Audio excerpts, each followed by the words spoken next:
নমস্কার। এবার যারা নতুন ক্লাস 8 এ উঠছো তাদের জন্য অনেক অনেক শুভকামনা। উম নতুন ক্লাস, নতুন বইপত্র, নতুন সিলেবাস সকলেরই প্রচণ্ড আ আগ্রহ থাকে, উৎসাহ থাকে। তো প্রথমেই যেহেতু স্কুল খুলতে এখনো অনেক দেরি আছে এবং পড়াশোনার চাপ সেরকম নেই। এখনো অনেক স্কুলের পরীক্ষা শেষও হয়নি। আবার কারোর শেষ হলে ঠিক পড়তে বসতে ইচ্ছেও করছে না। তো সেই জন্য আমি তোমাদের জন্য খুব বেশি কিছু চাপের কোনো পড়া নিয়ে আসিনি। আমি তোমাদেরকে জাস্ট তোমাদের একটু ভালো লাগবে। নতুন ক্লাসে একটু গল্পগুলো পড়তে আমাদের ভালো লাগে। তো সেই গল্পের মতন করেই তোমাদের সাথে গল্প করতে আসলাম। তো আজকে আমি তোমাদেরকে একটা ছোট্ট অংশ পড়াবো বা আমি বলবো তোমরা শুনবে গল্পটা। সেটা হচ্ছে পথের পাঁচালী। তো তোমাদের একটা নতুন পাঠ্য বইয়ে একটা গল্প বই আছে, যেরকম তোমাদের আরেকটা গল্প বই থাকে। তো সেই গল্প বইয়ে রয়েছে পথের পাঁচালী, ছোটদের পথের পাঁচালী। এবার ছোটদের পথের পাঁচালী কেন বলছি সেটা আমি তোমাদের বলছি। এটা খুব মজার গল্প, খুব ভালো গল্প, খুব ভাল লাগবে গল্পটা পড়ে। বিশেষ করে আমরা যারা গ্রামের তাদের তো আরো ভালো লাগবে। কারণ তাদের পথের পাঁচালীর সঙ্গে নিজেকে কিছুটা নিজের যোগ দেখতে পাবে বা নিজেকে দেখতে পাবে সেই জায়গায়। তো পথের পাঁচালী এই উপন্যাসটি কে লিখেছেন? উপন্যাসটি লিখেছেন বিভূতিভূষণ বন্দ্যোপাধ্যায়। বিভূতিভূষণ বন্দ্যোপাধ্যায় হলেন বাংলা সাহিত্যের একজন আহ, বিখ্যাত লেখক, কবি, সাহিত্যিক, কবি নন, বাংলা সাহিত্যের বিখ্যাত লেখক, ঔপন্যাসিক, সাহিত্যিক। বিভূতিভূষণের জন্ম হয় 12ই সেপ্টেম্বর 1894 খ্রিস্টাব্দে। উম তখন 24 পরগনা জেলায়, কারণ তখন উত্তর দক্ষিণ কোনো 24 পরগনা তৈরি হয়নি।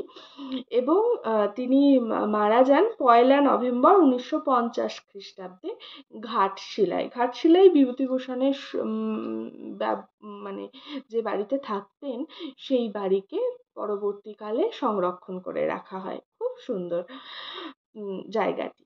তো বিভূতিভূষণ এই পথের পাঁচালী উপন্যাসটি লিখেছিলেন ভাগলপুরে থাকাকালীন। উনি চাকরি সূত্রে ভাগলপুরে থাকতেন এবং তখন ওখানকার জঙ্গল পরিবেশের সঙ্গে বাংলার জঙ্গল পরিবেশেরও তো অনেক মিল আছে, তখন গ্রামগঞ্জগুলোর। তো সেখান থেকে তার লেখা তৈরি হয় এবং পথের পাঁচালী বাঙালির একটা অন্যতম অহংকার। সেটা কেন? না, উপন্যাসটি তো ভীষণই ভালো, তার সাথে আর একটা ঘটনা আছে। আমাদের অস্কার জয়ী পরিচালক সত্যজিৎ রায়ের নাম আমরা সকলেই শুনেছি, বাংলা সিনেমা জগতের এক অবিস্মরণীয় নাম। সেই সত্যজিৎ রায় এই পথের পাঁচালী উপন্যাসটি সিনেমা আকারে আমাদের সামনে তুলে ধরেন এবং তারপর তিনি এই সিনেমাটির জন্য অস্কার পুরস্কার পান। এবং সর্বকালের সর্বশ্রেষ্ঠ সিনেমাগুলির মধ্যে পথের পাঁচালী একটি। তাই পথের পাঁচালী আমাদের জীবনেও খুব গুরুত্বপূর্ণ একটি উপন্যাস এবং এটা আমাদের যে সিলেবাসের মধ্যে আছে, আমাদের পাঠ্য রয়েছে, এটাও আমাদের খুব গর্বের বিষয়। হ্যাঁ, তো এই পথের পাঁচালী এই উপন্যাসটি আসলে 3টি পর্বে লেখক লিখেছিলেন। হুম অর্থাৎ বিভূতিভূষণ বন্দ্যোপাধ্যায় এই পর্বটিকে এই উপন্যাসটিকে 3টি পর্বে ভাগ করেছিলেন। প্রথম পর্বটিকে আমরা নাম দিয়েছিলেন বল্লালী বলায়। এই পর্বে এই পথের পাঁচালী উপন্যাসটি আমরা আগে না পড়ে থাকলেও পথের পাঁচালী উপন্যাসের যে প্রধান দুই চরিত্র আমাদের এই আমাটি ভেপুর বা এই ছোটদের পথের পাঁচালী, সে হচ্ছে অপু আর দুর্গা। এই অপু দুর্গার বাবা হরিহরের ছেলেবেলা এবং হরিহরের ঠিক ছেলেবেলা না, হ্যাঁ ওই ছেলেবেলা থেকেই একটু বড় হওয়া, এই 18-19 বছর বয়স থেকেই ধরা যায়, সেই বয়স। এবং হরিহরের এক দিদি ছিলেন দূর সম্পর্কে, ইন্দির ঠাকুর, তার কথা আছে। তারপরের যে পর্ব, অর্থাৎ আমরা এখন যেটা পড়ছি আমাটির ভেপু, এটা ছোটদের পথের পাঁচালী, এটাকে আমাটির ভেপু নামে প্রকাশিত হয়। এরপরে হচ্ছে অক্রুর পর্ব।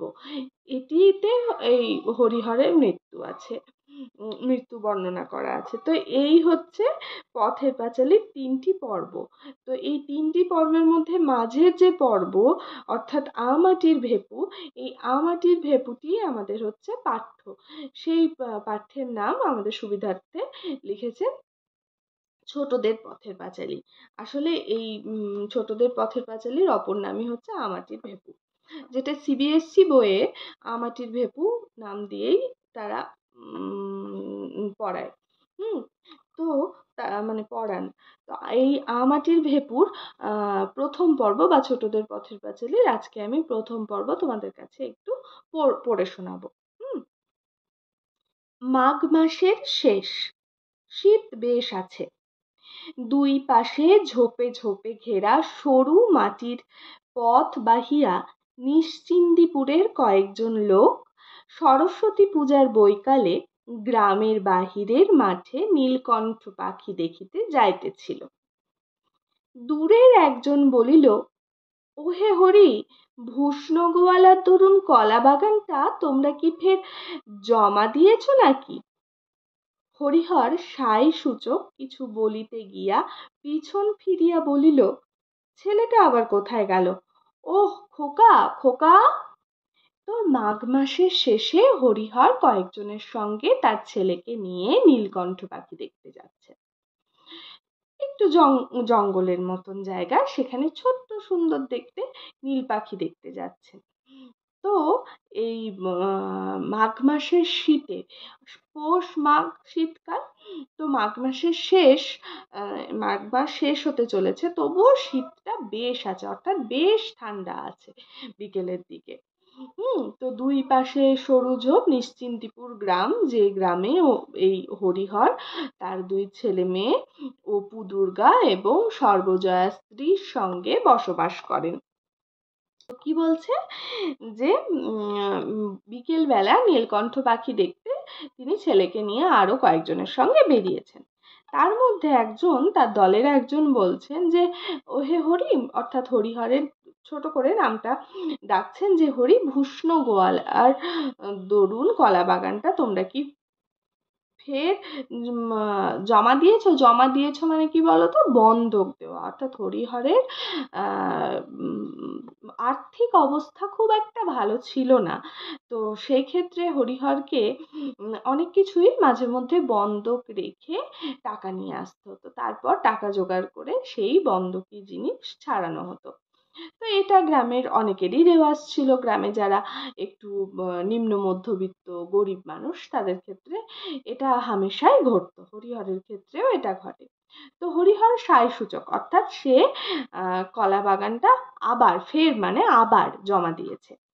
তো হরিহর সায় সূচক হ্যাঁ বলে খোকা বলে দেখতে গেল যে খোকা কোথায় গেল। পথের বাঁকের আড়াল হইতে একটি 6-7 বছরের ফুটফুটে সুন্দর ছিপছিপে চেহারার ছেলে ছুটিয়া আসিয়া দলের নাগাল ধরিল। হরিহর বলিল, আবার পিছিয়ে পড়লে এরই মধ্যে? নাও এগিয়ে চলো। ছেলেটি বলিল, বনের মধ্যে কি গেল বাবা, বড় বড় কান। হরিহর প্রশ্নের দিকে কোনো মনোযোগ না দিয়া নবীন পালিতের সঙ্গে মৎস্য শিকারের পরামর্শ আঁটিতে লাগিল। হরিহরের ছেলে পুনরায় আগ্রহের সুরে বলিল, কি দৌড়ে গেল বাবা বনের মধ্যে, বড় বড় কান? হরিহর বলিল, কি জানি বাবা, তোমার কথার উত্তর দিতে আমি আর পারি নে।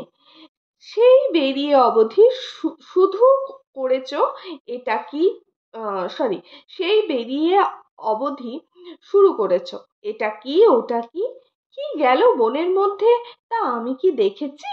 নাও এগিয়ে চলো দিকি। তাহলে কি হলো, হরিহর ছেলেকে দেখলো, ছেলেকে দেখার পর ছেলেকে ডাকলো ওরকম ভাবে খোকা বলে, কথা বলতে বলতে ছেলে পিছিয়ে পড়েছে। তখন পথের বাঁকের আড়াল থেকে একটা ছোট্ট 6-7 বছরের ফুটফুটে একটা সুন্দর ছিপছিপে, অর্থাৎ একটু পাতলা গড়নের ছেলে ছুটে এসে তাদের সঙ্গে, অর্থাৎ সে পিছিয়ে পড়েছিল, ছুটে এসে তাদের সঙ্গে নাগাল ধরলো। তখন ওর বাবা বলছে, আবার তুমি পিছিয়ে গেলে, নাও তাড়াতাড়ি হাঁটো। তোমরা যখন ছোটতে হাঁটো তোমার বাবা মাদের সঙ্গে, তারা কি বলে, দেখে তো বারবার পিছিয়ে পিছিয়ে যে পিছনে ফিরে ফিরে যে তোমরা গেলে কোথায়। আর একটু হারিয়ে গেলে তখন তারা চিন্তা করে বলেন যে চলো আগে আগে চলো, অর্থাৎ বাবা মার নজরে নজরে থাকো। ঠিক সেই রকম ভাবেই হরিহর অর্থাৎ অপুর বাবা, তিনিও অপুকে বলছেন যে চলো আগে আগে আমার সামনে সামনে চলো, তুমি পিছিয়ে যাচ্ছ। হুম, জঙ্গলের মধ্যে, জঙ্গলের কোথায় কি আছে। তখন অপু কিন্তু একটা জিনিস দেখেছিল। সে তার বাবাকে বলছে যে ওটা কি চলে গেল বাবা, বড় বড় কান। বাবা বুঝতে পারছেন না। বাবা বলছেন, কি যে তুমি দেখো, যখন থেকে তুমি বেরিয়েছো তখন থেকেই এই শুরু করেছো, এটা কি ওটা কি। অর্থাৎ অপুর মনে ভীষণ জিজ্ঞাসা। বাচ্চাদের মনে অনেক জিজ্ঞাসা থাকে, তারা কিছু দেখলেই জিজ্ঞেস করে এটা কি, এটা কেন হলো। অনেক সময় বড়রা নিজেদের মধ্যে কথাবার্তা বলছেন তো, নিজেরা ব্যস্ত আছেন, সেই সময় যদি এরকম জিজ্ঞেস করেন তারাও বিরক্ত হন। ঠিক সেরকম ভাবে অপুর বাবাও বিরক্ত হচ্ছেন, কারণ উনি তো ওই বন্ধকি এর জন্য কথাবার্তা বলছিলেন। তো সেরকম সময় বলছে, আমি দেখেছি নাকি, এদিকে এগিয়ে চলো বলে অপুকে বকা দিয়ে সামনে নিয়ে যাচ্ছেন। বালক বাবার কথায় আগে আগে চলিল। হঠাৎ হরিহরের ছেলেটি মহা উৎসাহে পাশের এক উলুখড়ের ঝোপের দিকে আঙুল তুলিয়া চিৎকার করিতে করিতে ছুটিতে লাগিল। ওই যে যাচ্ছে বাবা, দেখো বাবা, ওই গেল বাবা, বড় বড় কান ওই। হঠাৎ কি হলো, অপু কি করলো, মহা উৎসাহের সঙ্গে, অর্থাৎ বাবাকেও যেটা জিজ্ঞেস করেছিল যে ওটা কি, ওটাই তখন পেরিয়ে যাচ্ছে। ও মানে উলুখড়ের দিকে আঙুল দিয়ে চিৎকার করে, মানে ওই দেখো বাবা, এরকম ভাবে ছুটতে ছুটতে যাচ্ছে। ওই দেখো বাবা, বড় বড় কান, মানে দেখতে পেয়েছি, এবার বলো ওটা কি, এরকম। তাহার বাবা পিছন হইতে ডাক দিয়া বলিল, উহু উহু উহু, কাটা কাটা কাটা। পরে তাড়াতাড়ি আসিয়া খপ করিয়া ছেলের হাতখানি ধরিয়া বলিল, আহ, বড্ড বিরক্ত করলে দেখছি তুমি, 100 বার বারণ করছি, তা তুমি কিছুতেই শুনবে না, ওই জন্যই তো আনতে চাচ্ছিলাম না। বালক উৎসাহে ও আগ্রহে উজ্জ্বল মুখ উঁচু করিয়া বাবার মুখের দিকে তুলিয়া জিজ্ঞাসা করিল, কি বাবা? হরিহর বলিল, কি তা কি আমি দেখেছি, শুয়োর টুয়োর হবে, নাও চলো, ঠিক রাস্তার মাঝখান দিয়ে হাঁটো। শুয়োর না বাবা, ছোট্ট যে। পরে সে নিচু হইয়া দৃষ্ট বস্তুটি মাটির নিচ হইতে উচ্চতা দেখাইতে গেল। তাহলে কি বলছে, যে অপু দেখেছে, এবার অপু তো যেটা দেখেছে তার পিছনে পিছনে ছুটছে। এবার বাবা কিন্তু দেখেনি, বাবা তো তখন ছেলের দিকে দেখছে যে ছেলে কোথায় চলে গেল, এই বুঝি লেগে গেল। তো বাবার সঙ্গে সঙ্গে, বনের মধ্যে অনেক কাঁটা ঝোপ থাকে, হাতে কাঁটা ঢুকে যেতে পারে, অনেক ধরনের বিচুটি পাতার গাছ থাকে যাতে হাত চুলকাতে পারে, অর্থাৎ অনেক অজানা অচেনা গাছ থাকে, তার মধ্যে পোকা মাকড় সাপ খোপও থাকতে পারে। বাবার তো চিন্তা হবেই, ছেলে ওরকম ভাবে জঙ্গলের মধ্যে দিয়ে চলে যেতে চাইছে, আবার উলুখড়ের ঝোপের মধ্যে দিয়ে যেতে চাইছে। তখন বাবা কি করলো, কাটা কাটা করে তাড়াতাড়ি করে ছেলের হাতটা খপ করে ধরে নিয়ে তাকে একটু শাসন করলেন। বড্ড বিরক্ত করছো তো, এরকম করলে আর কখনো নিয়ে আসবো না। যেরকম তোমাদের ক্ষেত্রেও অনেককে অনেক সময় শোনো তোমরা, ঠিক সেরকম ভাবে। কিন্তু অপুর তখন বাবার বকার দিকে কোনো মন নেই, আসলে বাবা তো বকবেই, সে জানেও যে বাবার বকাটা নতুন কিছু নয়, তার কাছে কোনো খারাপ লাগছে না। সে তখন ওই জঙ্গলের মধ্যে ওই যে প্রাণীটাকে দেখেছে, সেটার উৎসাহ সে আর কিছুতেই চেপে রাখতে পারছে না। সে বলছে, বলো বাবা, ওই যে চলে গেল বলো। বাবা তো দেখেনি, বাবা বলছে, আমি তো দেখিনি, শুয়োর টুয়োর হবে। তখন অপু বলছে, না না, শুয়োর নয়, কারণ সে তো শুয়োর কত বড় তার এক ধারণা তার আছে, সেকে তার উচ্চতা কতটা সেটা দেখাতে চাচ্ছে, সেটা যে সে যেটা দেখেছে সেটা। নবীন পালিত বলিল, ও হলো খরগোশ খোকা, খরগোশ, এখানে খড়ের ঝোপে খরগোশ থাকে তাই। বালক বর্ণপরিচয়ে ক্ষয়ে খরগোশের ছবি দেখিয়াছে, কিন্তু তাহা যে জীবন্ত অবস্থায় এরকম লাফাইয়া পালায় বা তাহা আবার সাধারণত চক্ষুতে দেখিতে পাওয়া যায়, এ কথা সে কখনো ভাবে নাই। তাহলে কি বলছে, বালক নবীন পালিত তখন বুঝতে পেরেছে। নবীন পালিত বড় বড় কান ওইটুকু, হ্যাঁ, তখন নবীন পালিত বলছে খোকা ওটা খরগোশ, এই খানে ঝোপের মধ্যে, খড়ের ঝোপে, উলু খড়ের ঝোপে খরগোশ থাকে। হ্যাঁ, তখন বলছে যে ওটা খরগোশ। তখন ও তো অবাক অপু, কারণ ও বর্ণপরিচয় বইয়ে ক্ষয়ে খরগোশ এটা পড়েছে, খরগোশের ছবিও সে দেখেছে, কিন্তু সে যে সত্যি সত্যি একটা প্রাণী এটা অপুর ধারণায় ছিল না। আবার এরকম ভাবে সে চলে ফিরে বেড়ায়, তাকে দেখতে পাওয়া যায়, এটা অপুর কাছে অবিশ্বাস্য একটা বিষয়। খরগোশ জীবন্ত, একেবারে তোমার সামনে লাফাইয়া পালায়, ছবি না, কাচের পুতুল না, একেবারে কান খাড়া সত্যিকারের খরগোশ, এই রকম ভাট গাছ, বইচি গাছের ঝোপে, জল মাটির তৈরি নশ্বর পৃথিবীতে এ ঘটনা কি কখনো কি করিয়া সম্ভব হইল, তাহা বালক তাহা কোনো মতেই ভাবিয়া ঠাউর করিতে পারিতেছিল না। তাহলে কি বলছে, খরগোশ জীবন্ত, অর্থাৎ সে তো বর্ণপরিচয় বইয়ে খরগোশের ছবি দেখেছে, ক্ষয়ে খরগোশ পড়েছে, সেই খরগোশ সত্যি সত্যি হয়, এরকম ভাবে ছুটে পালায়, মানে সেটা ছবিতে নয়, একদম জীবন্ত, এটা তার মানে তাকে একদম আশ্চর্য করে দিচ্ছে যে এটা কখনো হতে পারে। যে সে তখন ভাবছে যে এই ভাট বইচি গাছের জঙ্গলের মধ্যে এরকম ভাবে খরগোশ লাফায়, খরগোশ এরকম ভাবে দৌড়ায়, এরকম হতে পারে। ও খেলনা হলে সেটা মানা যেত, ওর ধারণাতেই ছিল না।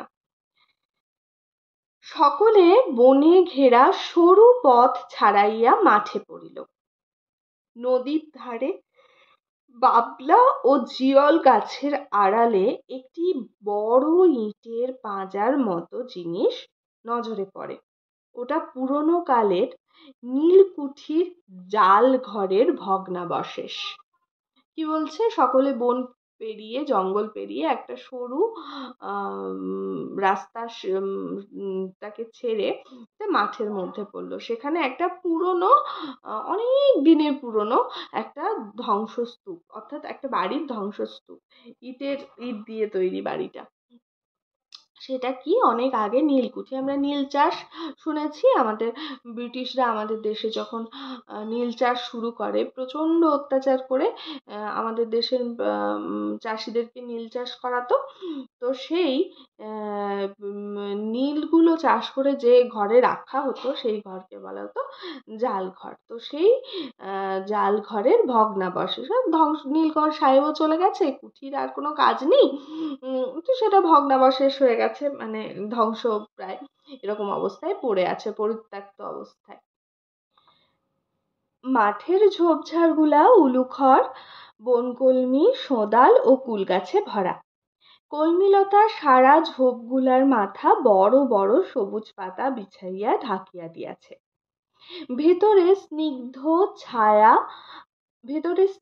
ছায়া ছোট গোয়ালে নাট কাটা ও নীল বন অপরাজিতা ফুল সূর্যের আলোর দিকে মুখ উঁচু করিয়া ফুটিয়া আছে। পড়ন্ত বেলার ছায়ায় স্নিগ্ধ বনভূমির শ্যামলতা, পাখির ডাক, চারিধারে প্রকৃতির মুক্ত হাতে ছড়ানো ঐশ্বর্য, রাজার মতো ভাণ্ডার বিলাইয়া দান। কোথাও এতটুকু দারিদ্র্যের আশ্রয় খুঁজিবার চেষ্টা নাই, মধ্যবিত্তের কার্পণ্য নাই। বেলা শেষের ইন্দ্রজালে মাঠ, নদী, বন মায়াময়। লেখক প্রকৃতিপ্রেমী, এবং লেখক সেই জন্য লেখকের নজরে সেই পড়ন্ত বিকেলবেলা নীলকুঠির মাঠ কতটা সুন্দর, দেশীয় গাছ, বনজ গাছ, এগুলো দিয়ে কিরকম প্রাকৃতিক তার সৌন্দর্য, সেটাই লেখক এই জায়গায় বর্ণনা করেছেন। বনকলমি, উলুখড়, সোদাল সমস্ত কিছু দিয়ে সেই ভগ্ন স্তূপ নীলকুঠিটি যেন প্রকৃতি নিজের মতন করে সাজিয়ে নিয়েছে। সেখানে নীল অপরাজিতা ফুল, হ্যাঁ, যে সূর্যের দিকে তাকিয়ে আছে, ফুল ফোটার সময় তো সূর্যের দিকে তাকিয়েই ফোটে, সেইটাই সুন্দরভাবে লেখক বর্ণনা করেছেন। যে কোথাও এখানে দারিদ্রতা নেই, মধ্যবিত্তের কার্পণ্য নেই, অর্থাৎ প্রকৃতি এখানে কোনো রকম কার্পণ্য করেননি এই জায়গাটিকে তার নিজস্ব তুলিতে, নিজস্ব সম্পদে ভরিয়ে দিতে। যে বনফুল, বন গাছ, এগুলো তো প্রকৃতিরই সম্পদ, তাই সেই প্রকৃতি তার সেই সম্পদকে দিয়ে এই নীলকুঠিটাকে পরিপূর্ণ করতে বা ভরে দিতে কোনো রকম কার্পণ্য করেননি। তার জন্য বলছে যে এখানে রাজার ঐশ্বর্য, অর্থাৎ এখানে যতটা গাছগাছালি ধরবে তার থেকেও যেন বেশি প্রকৃতি দিয়ে জায়গাটি যেন ঐশ্বর্যে উপচে পড়ছে। মাঠের মধ্যে বেড়াইতে বেড়াইতে নবীন পালিত মহাশয় একবার ওই মাঠের উত্তর অংশের জমিতে শাক আলুর চাষ করিয়া কিরূপ লাভবান হইয়াছিলেন সে গল্প করিতে লাগিলেন। ক্রমে তাহা হইতে বর্তমান কালের দুর্মূল্যতা, আশারুর বাজারে কুণ্ডুদের গোলদারি দোকান পুড়িয়া যাইবার কথা, গ্রামে দিনু গাঙ্গুলির মেয়ের বিবাহের তারিখ কবে পড়িয়াছে প্রভৃতি বিবিধ আবশ্যকীয় সংবাদের আদান প্রদান হইতে লাগিল। তাহলে কি বলছে যে এই নবীন পালিত মহাশয়ের সঙ্গে ওই উত্তর অংশের জমিতে কিভাবে মানে গ্রামের অনেকজন মানুষ থাকলে যেটা হয়, গ্রামের না সকলেরই হয়, আমাদেরও হয়, অনেকজন থাকলে পরে বিভিন্ন কথার অবতারণা হয় এবং বিভিন্ন জন বিভিন্ন কথা ধরে আমরা বিভিন্ন আলোচনা চলে আসে, গল্প হতে হতে গল্পটা তো অনেক জায়গায় বিস্তৃত হয়ে যায়।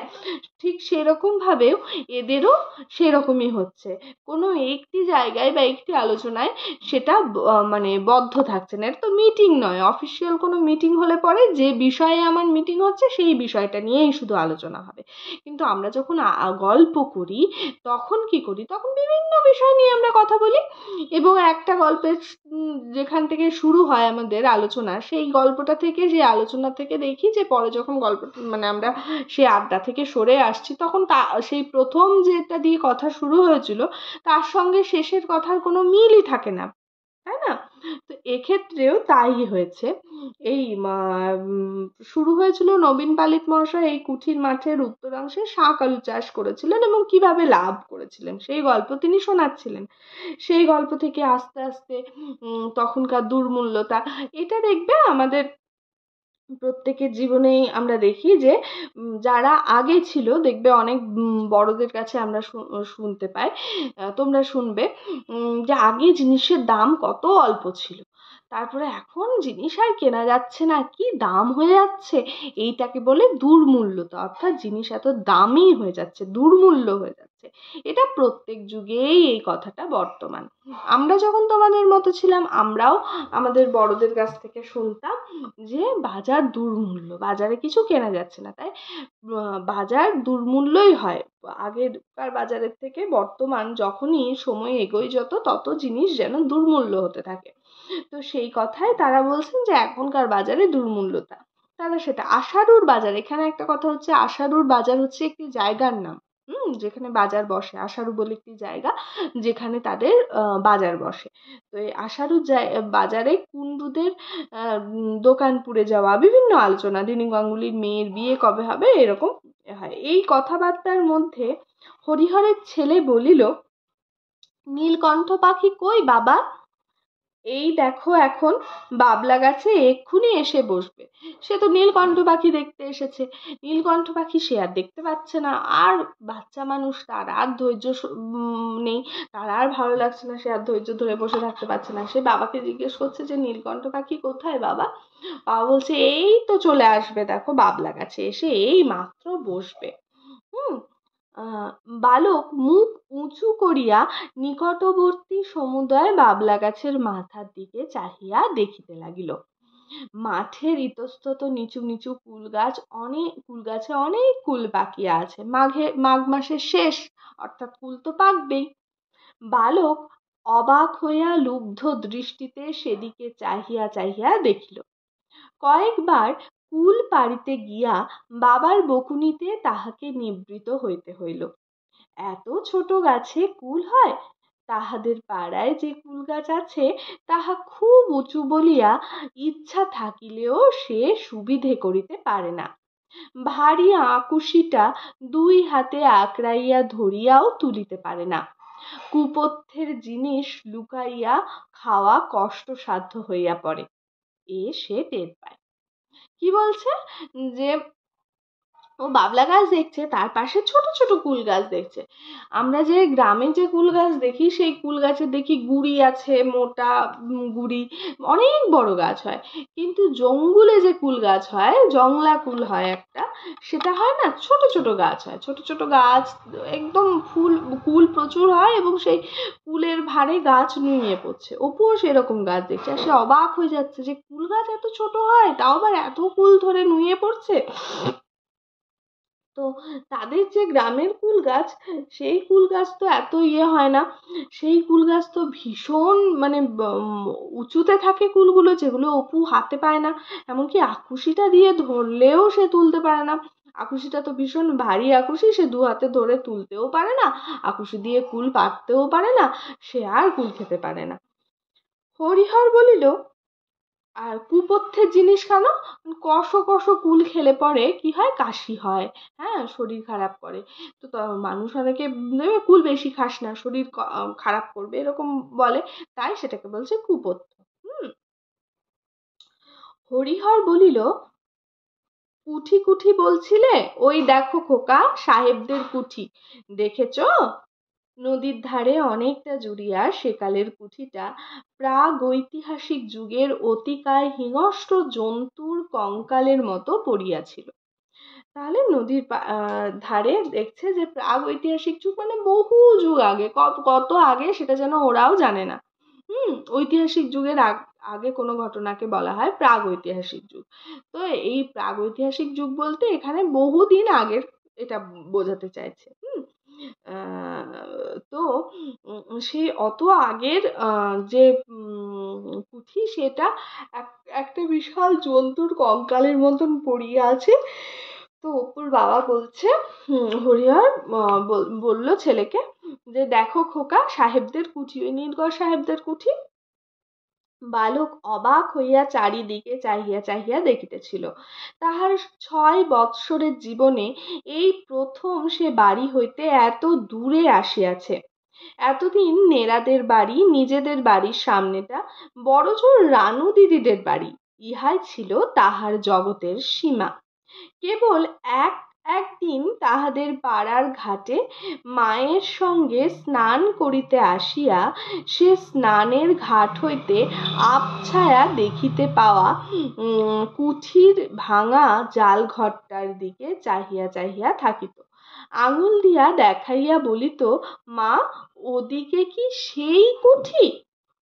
সে তাহার বাবার মুখে, দিদির মুখে ও পাড়ার কত লোকের মুখে কুঠির মাঠের কথা শুনিয়াছে, কিন্তু আজ তাহার প্রথম সেখানে আসা। ওই মাঠের পরে ওদিকে বুঝি মায়ের মুখের সেই রূপকথার রাজ্য, শ্যাম লঙ্কার দেশ, ব্যঙ্গমা ব্যঙ্গমীর গাছের নিচে নির্বাসিত রাজপুত্র যেখানে তলোয়ার পাশে রাখিয়া একা শুইয়া রাত কাটায়। ওধারে আর মানুষের বাস নাই, জগতের শেষ সীমাটি ওই। ইহার পর হইতে অসম্ভবের দেশ, অজানার দেশ শুরু হইয়াছে। তাহলে কি বলছে? যে অপু এতদিন এই কুঠির মাঠের কথা শুনেছে। সে তার সে এতদিন এত দূরে সে আসেনি, গ্রামের মধ্যেই থাকতো, মায়ের সঙ্গে পুকুরের ঘাটে গিয়ে চান করা বা দিদির সঙ্গে বড়জোর একটু আসা, এই ছিল তার গণ্ডি। সেখানে সে মায়ের সঙ্গে যখন স্নানের ঘাটে আসতো তখন উল্টো দিকে এই কুঠির মাঠ দেখতে পেত। এবং কুঠির মাঠ সম্পর্কে সে অনেক গল্প শুনেছে। হয় না যে কোনো একটি বিষয় কিছু হলে পরে আমরা সেই বিষয়ে অনেক কিছু জানতে পারি, যে এই অঞ্চলে এই ছিল, কোনো এক জায়গায় ধরো আমরা যেখানে বড় হয়েছি সেই জায়গার ইতিহাস আমরা সেই জায়গার মানুষের কাছ থেকেই পাবো। মুখে মুখে মুখে মুখে সেই ইতিহাস প্রচার হয় এবং বলে এখানে এই ছিল, এখানে সেই ছিল। সেরকমভাবেই গ্রামের অনেক লোকের কাছে সে শুনেছে, যে বাবা মার কাছে তো শুনেইছে, পাড়ার লোকের কাছেও শুনেছে, এবং মায়ের কাছে অপু রূপকথার গল্প শোনে। অপু গল্প শুনতে ভীষণ ভালোবাসে, সে মায়ের কাছে গল্প শোনে।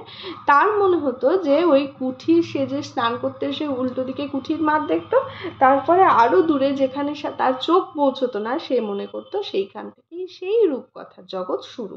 অর্থাৎ রূপকথার জগৎ সে বিশ্বাস করতো যে সত্যি সত্যিই আছে, মা কোনো মানে মিথ্যে কথা বলছে না, রূপকথা মিথ্যে নয়। আমরা বোধহয় সকলেই ছোটতে এটাই বিশ্বাস করি যে সত্যি সত্যি রূপকথার গল্প আছে, যেখানে ব্যঙ্গমা আছে, ব্যঙ্গমী আছে, রাজপুত্র আছে, শ্যামলঙ্কার দেশ অর্থাৎ রামায়ণের যে বিভিন্ন গল্প, সেই সমস্ত কিছু যেন বর্তমান আছে, সব কিছু এখনো আছে এবং এটাই থাকবে, কোনোটাই মিথ্যে নয়। এই বিশ্বাস নিয়ে সেরকমভাবে সে ওই অসম্ভব অজানা দেশ যেন সেখান থেকে শুরু হয়, যেখানে তার চোখ পৌঁছচ্ছে না। বাড়ি ফিরিবার পথে সে পথের ধারে একটা নিচু ঝোপ হইতে একটা উজ্জ্বল রঙের ফলের থেলো ছিঁড়িতে হাত বাড়াইল। তাহার বাবা বলিল, হা হা, হাত দিও না, হাত দিও না, আলকুশি আলকুশি, কি যে তুমি করো বাবা, বড্ড জ্বালালে দেখছি, আর কোনোদিন কোথাও নিয়ে বেরুচ্ছি নে বলে দিলাম, এক্ষুনি হাত চুলকে ফোসকা হবে, পথের মাঝখান দিয়ে এত করে বলছি হাঁটতে, তা তুমি কিছুতেই শুনবে না। তাহলে ও কি দেখছে, বেশ সুন্দর একটা উজ্জ্বল রঙিন একটা ফলের থেলোর মতন আছে, ও ওটা ছিঁড়তে যাচ্ছে, ওর বাবা সঙ্গে সঙ্গে দেখে হাতটা সরিয়ে, হাত দিও না, হাত দিও না, এরকম ভাবে হাহা করে উঠেছে। কেন না, আলকুশি, আলকুশি মানে বিচুতি, বিচুটি পাতার এক ধরনের বিচুটি পাতা, যেটা হাতে লাগলে পরে হাত চুলকে ফোসকা নিয়ে আর সহ্য করতে পারবে না, এরকম অবস্থা, এত জ্বলন তার। তো বাবা বলছে আলকুশি হাত দিতে যাচ্ছে, তো তোমাকে নিয়ে তো ভারী বিপদ হলো, তুমি যেখানে সেখানে হাত দিচ্ছ, যেখানে সেখানে চলে যাচ্ছ, তোমাকে কতবার বলছি যে রাস্তার মাঝখান দিয়ে হাঁটতে, যাতে কোনো দিকেই কোনো বিপদ না আসে।